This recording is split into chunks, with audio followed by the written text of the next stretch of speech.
तीन जादुई हाथी। हरिनगर नाम का एक छोटा सा गांव था। उस गांव के लोग बहुत धार्मिक थे और पूजा पाठ किया करते थे। इसलिए गांव में बहुत सारे मंदिर बने हुए थे। गांव के एक कोने में एक छोटा सा टूटा फूटा घर था, जिसमें मुन्नी, गणपत और उनकी माँ राधिका रहा करती थी। मुन्नी 10 साल की हो चुकी थी और उसका भाई गणपत उससे बड़ा था।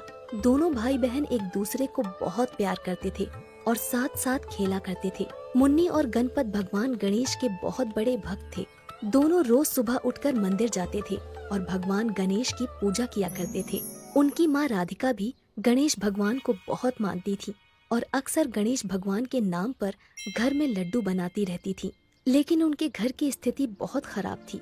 राधिका दिन भर मेहनत मजदूरी करके पैसे कमाती थी और अपने दोनों बच्चों का पेट पालती थी। एक दिन राधिका काम करके शाम को वापस अपने घर लौट रही थी। रास्ते में उसे बनिए की दुकान दिखाई देती है। अरे चाचा, आज तुम दुकान पर कैसे आ गए? और बिट्टू कहाँ है? अरे बेटा, उसकी तबीयत तो बहुत खराब है, इसलिए मुझे दुकान पर आना पड़ा। अच्छा अच्छा चाचा, मुझे 1 किलो बेसन दे दो। बहुत दिनों से लड्डू बनाकर गणेश भगवान को प्रसाद नहीं लगाया। इसके बाद राधिका बेसन लेकर अपने घर पहुंच जाती है और लड्डू बनाने लगती है। थोड़ी देर बाद मुन्नी और गणपत बाहर से खेलकर घर आते हैं। अरे वाह, बेसन के लड्डू! मुझे तो लड्डू देखकर रहा ही नहीं जा रहा। तू रहने दो मुन्नी, पहले लड्डू का भोग भगवान गणेश को लगेगा, है ना माँ? हाँ बेटा, पहले भगवान जी को भोग लगाएंगे, उसके बाद तुम दोनों लड्डू खा सकते हो। अच्छा ठीक है, लेकिन माँ, मुझे आपसे एक बात पूछनी थी। हाँ मुन्नी, पूछो। गांव के बाहर एक सर्कस आया है जिसमें एक हथनी का बच्चा फ्री में मिल रहा है। मैं वो हथनी अपने घर पर लाना चाहती हूँ। नहीं मुन्नी बेटा, हम लोग बहुत गरीब हैं, हम हथनी की सेवा नहीं कर सकते। लेकिन मुन्नी रोने लगती है और मजबूर होकर गणपत वो हथनी अपने घर पर ले आता है। हथनी के घर पर आने पर मुन्नी बहुत खुश हो जाती है। धीरे धीरे समय गुजर जाता है। मुन्नी और हथनी में गहरी दोस्ती हो जाती है। मुन्नी उसके ऊपर चढ़कर सारे गांव की सवारी करती है। राधिका भी जैसे तैसे पैसे जमा करके उस हथनी की सेवा करती है। एक दिन तीनों आपस में बातें कर रहे थे, तभी कोई दरवाजा अरे खटखटा। कोई है? दरवाजा खोलो। गणपत तुरंत दरवाजा खोलता है तो सामने बूढ़ी काकी खड़ी हुई थी। अरे आओ काकी, अंदर आओ। अरे काकी, इतनी रात को कैसे आना हुआ? अब क्या बताऊं बेटा, घर में खाने का एक दाना नहीं है और मेरी कोई नहीं सुनता। सबको तो बस अपनी अपनी पड़ी है।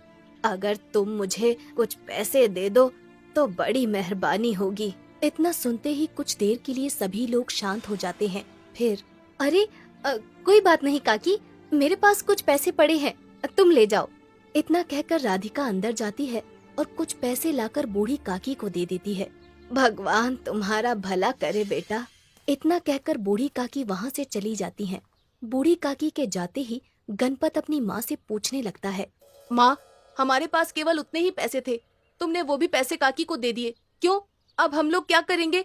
बेटा, किसी जरूरतमंद की मदद करना बहुत ही नेक काम होता है। ऊपर वाला सब ठीक कर देगा। इसके बाद सभी लोग सो जाते हैं। अगली सुबह होते ही राधिका काम पर जाने लगती है। अरे गणपत, मैं पास वाले गांव में काम करने जा रही हूँ, हो सकता है आते आते रात हो जाए। हाँ ठीक है माँ, हम लोग घर पर ही रहेंगे। राधिका काम पर चली जाती है। अपनी माँ के जाते ही मुन्नी गणपत के पास आती है। भैया, घर में एक भी पैसा नहीं। अकेले माँ कब तक हमें खिलाती रहेंगी? हमें भी कुछ करना चाहिए। तू ठीक कहती है मुन्नी, लेकिन हम कर क्या सकते हैं? मेरे पास एक आइडिया है भैया। क्यों ना हम लोग अपनी हथनी से सभी लोगों को सवारी कराएं, जिससे हमें काफी पैसे मिल जाएंगे। वाह मुन्नी, क्या आइडिया है। इसके बाद गणपत और मुन्नी अपनी हथनी से गांव वालों को सवारी कराने लगते हैं। हाथी की सवारी कितनी सस्ती, कितनी प्यारी। आइए आइए, हाथी की सवारी का मजा लीजिए। मुन्नी और गणपत दिन भर गांव वालों को हाथी की सवारी कराते हैं और बहुत सारा पैसा कमा लेते हैं। अंधेरा होते ही उनकी माँ राधिका काम करके वापस घर आ जाती है। माँ, आज हमने गांव वालों को अपनी हथनी की सवारी करा के बहुत सारा पैसा कमाया। ये देखो, इतने सारे पैसे। इतना सुनते ही राधिका गुस्से से लाल हो जाती है और गणपत को एक जोरदार थप्पड़ मार देती है। गणपत रोने लगता है। माँ, तुमने भैया को क्यों मारा? हमारी हथनी गर्भवती है और तुम लोगों ने गांव वालों को उसकी सवारी करा दी। हे गणपति बप्पा, माफ करना।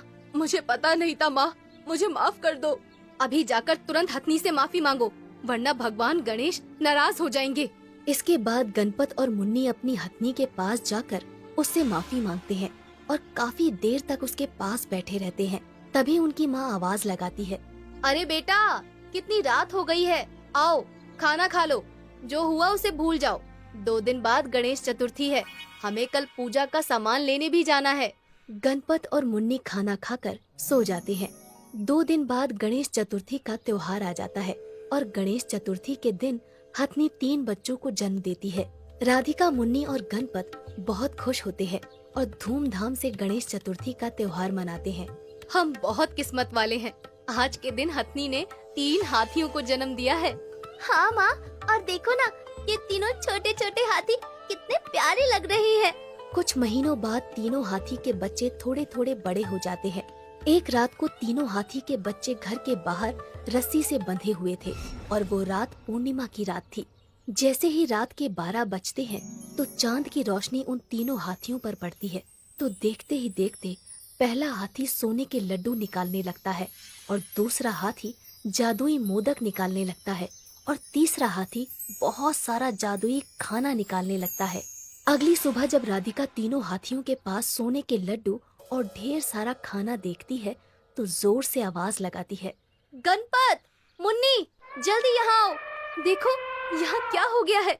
गणपत और मुन्नी दौड़कर वहाँ पहुँच जाते हैं और वहाँ का नजारा देखकर उनकी आंखें फटी की फटी रह जाती हैं। लगता है माँ, ये तीनों जादुई हाथी हैं। अरे बाप रे, इतना सारा खाना और सोने के लड्डू, अब हमारी सारी गरीबी दूर हो जाएगी। लेकिन इससे पहले तो कभी ऐसा नहीं हुआ, कहीं कोई भूत प्रेत का साया तो नहीं। माँ, कल पूर्णिमा की रात थी और इससे पहले हमने कभी भी तीनों हाथियों को रात को बाहर नहीं बांधा था। थोड़ी देर बातें करने के बाद वो लोग सारा जादुई खाना और सोने के लड्डू उठा लेते हैं। राधिका और गणपत शहर जाकर सोने के लड्डू बेच देते हैं। इससे उन्हें ढेर सारा पैसा मिल जाता है और वो लोग बहुत बड़ा घर बनवा लेते हैं और साथ ही तीनों जादुई हाथियों और उनकी माँ हथनी के लिए भी एक बड़ा सा बाड़ा तैयार करवा लेते हैं। हर पूर्णिमा की रात को वो तीनों जादुई हाथी ढेर सारा जादुई खाना, जादुई मोदक और जादुई सोने के लड्डू देते थे। राधिका, मुन्नी और गणपत ढेर सारा जादुई खाना गांव के गरीब लोगों में बांट देते थे और अपने घर के बगल में एक बहुत बड़ा गणेश भगवान का मंदिर बनवाते हैं। धीरे धीरे आसपास के बहुत सारे गाँव में ये बात फैल जाती है कि वो तीनों हाथी जादुई हैं।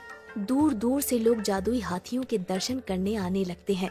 धीरे धीरे समय के साथ वो तीनों जादुई हाथी और बड़े हो जाते हैं। एक दिन मुन्नी अपनी माँ राधिका से कहती है, माँ, जैसे जैसे हमारे तीनों जादुई हाथी बड़े हो रहे हैं, वैसे वैसे वो और ज्यादा जादुई खाना और सोने के लड्डू दे रहे हैं।